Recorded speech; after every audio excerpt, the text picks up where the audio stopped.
নামাজ হলো মুমিনদের জন্য ফরজ ইবাদত। এটি মানুষের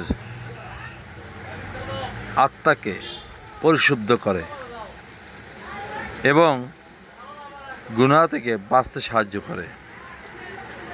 তাই সবাই আমরা জামাতের সহিত ফরজ নামাজ আদায় করব এবং আল্লাহ তাআলার কাছে গুনাহ থেকে পানা চাবো।